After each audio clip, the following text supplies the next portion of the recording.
नमस्कार, मैं खुशी सिंह। आप देख रहे हैं न्यूज भारत। आज के बुलेटिन की शुरुआत करते हैं। खबर राजस्थान से है, जहां पर राहुल गांधी को लेकर राजनीतिक माहौल काफी गर्म है। बता दें कि एक तरफ जहां कांग्रेस राहुल गांधी के खिलाफ भाजपा नेताओं द्वारा दिए जा रहे बयानों को लेकर आक्रमण रुख अपनाए हुए हैं, तो वहीं भाजपा नेता भी पीछे हटने के मूड में नहीं है और दोनों ही राजनीतिक दलों के बीच राजस्थान में राजनीतिक माहौल काफी गर्म है।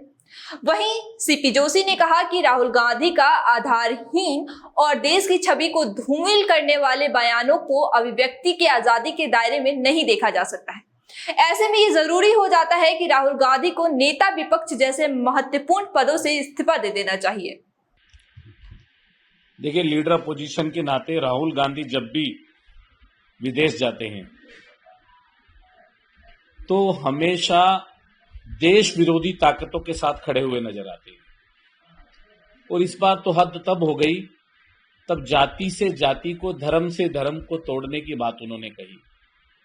और हर बार दूसरे देशों में जाकर हमारे देश के लिए अपमानजनक शब्दों का प्रयोग करना, देश की आलोचना करना, देश की सरकार की आलोचना करना, देश के लोगों की आलोचना करना, देश में रहने वाले विभिन्न धर्मों के लोगों की आलोचना करना, ये दुर्भाग्यपूर्ण है।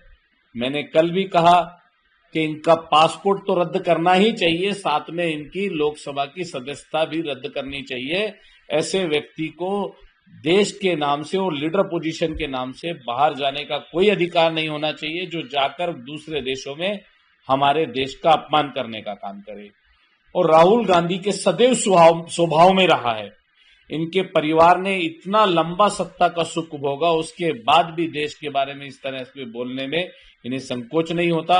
मैं सरकार से मांग करता हूं, इनकी सदस्यता रद्द करनी चाहिए राहुल गांधी की, और इनका पासपोर्ट भी कैंसिल करना चाहिए। खबर जयपुर से है, जहां पंडित दीनदयाल उपाध्याय की जयंती पर आयोजित कार्यक्रम में शिरकत करने पहुंचे केंद्रीय मंत्री गजेंद्र सिंह शेखावत।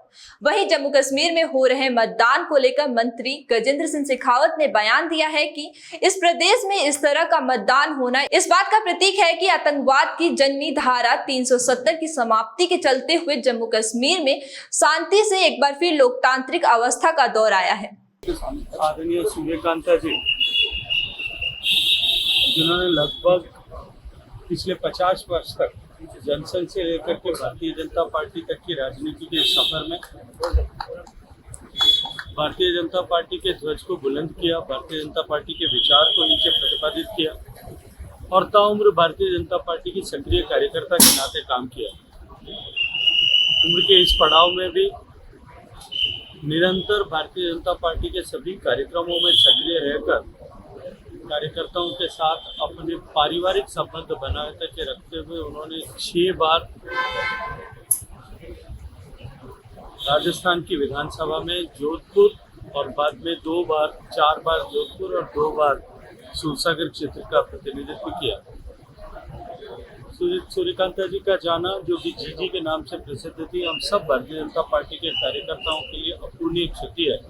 और मैं ये मानता हूँ कि मेरे लिए व्यक्तिगत रूप से भी उनका निधन अत्यंत दुखद है, क्योंकि हमेशा ही उनका मातृवत स्नेह जो है वो मुझे मिला। मेरे पिछले प्रवास पर 2 सप्ताह पहले भी जब उनको डायलिसिस के चलते हुए कुछ कमजोरी शरीर में ऐसा अनुभव हो रही थी, वो अस्पताल में थी, तो देर रात में मैं अस्पताल गया था। तब भी 1-1.5 घंटे तक उन्होंने अस्पताल में मुझे सारे विषयों के बारे में बातचीत करते हुए, चर्चा करते हुए, आगे किस तरह से पार्टी के विचार और काम को ले जाना है, किन विषयों पे और अधिक हमको काम करने की आवश्यकता है, कहाँ न्यूनताएं, इन सब विषय में उन्होंने मातृवत शिक्षा वहाँ बिठा करके दी थी। मैं ये मानता हूँ कि सूर्यकांता जी का जाना दुखद भी है और अपूर्ण क्षति है। में मतदान को लेकर के दिखा है, पहले चरण में 61% मतदान और दूसरे चरण में भी जिस तरह से लंबी लाइनों का दौर सुबह से दिख रहा है,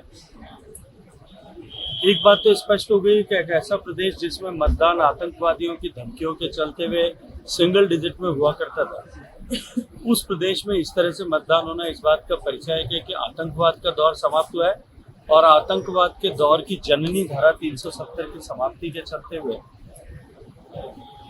जम्मू कश्मीर में शांति से एक बार फिर लोकतांत्रिक व्यवस्था का दौर है।